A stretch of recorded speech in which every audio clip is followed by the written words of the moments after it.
In 1957 to 59, I was mostly outside of Albany, Maryland, just north of Washington, D.C., at a Nike Ajax missile facility. I was a radar operator. In May of 1958, about 6 a.m., and the reason I knew it was 6 is because that's when everybody got up. I looked out the window. At first I heard a sound. It sounded like a pulsating transformer. I looked out the window and looked across the field and saw this object heading towards the ground and saw it crash. It broke apart, and then it took off again in flight. It was probably in excess of 30 feet in diameter. It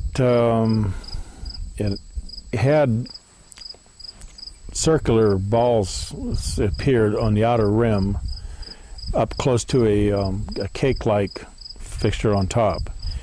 And they were different colors. They were orange and red and some yellow, but they were pulsating. So, I mean, it was quite a sight to see as it was wobbling towards the earth and hit.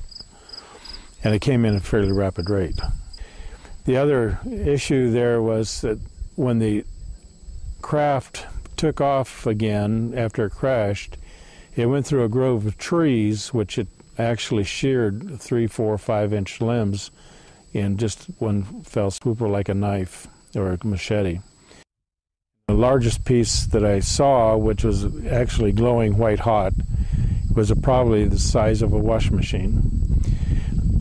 Shortly thereafter, the Air Force personnel had arrived going across this field and started picking up these pieces. Now, they used long poles, very long poles, to pick up the biggest piece, and they proceeded to put it on a truck that was lead-lined truck and pushed it in with another long pole and got it inside the truck itself. Then the other personnel picked up the other pieces that were laying about.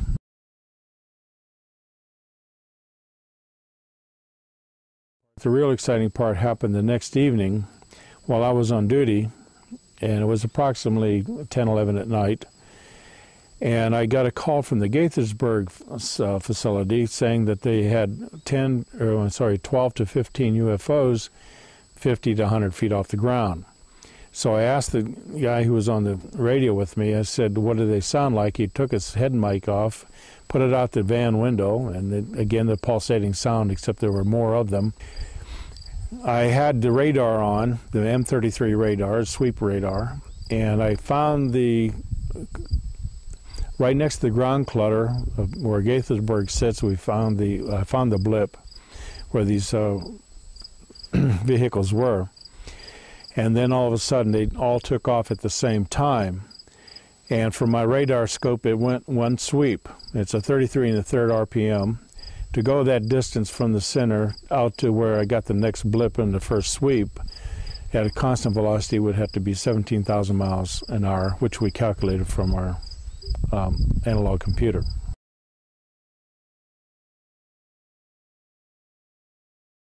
I was at a facility in California, that's all I can say, and I was doing particular classified work, set aside from what was actually happening there. It was a completely different scenario. The only thing I can say is it was occurring at the same time that our astronauts were doing a loop around the moon and back again. On their trip to that moon, or to the moon itself, I heard the expression of the bogey coming in at 11 o'clock.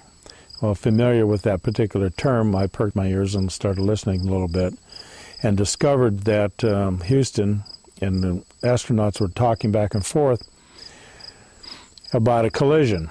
And the astronauts asked for permission to do avoidance for a collision, and Houston finally granted that permission to do that. And after the comm links settled down a little bit, the astronauts said it's not necessary. They are now paralleling our course, and there was a discussion as to what was paralleling that course. There was another type of ship There were portals there that they could see in. They could see beings of some sort. They did not describe these beings. They just took photographs. And after a while, a few thousand miles, and then they took off from the capsule that they were flying in and went away.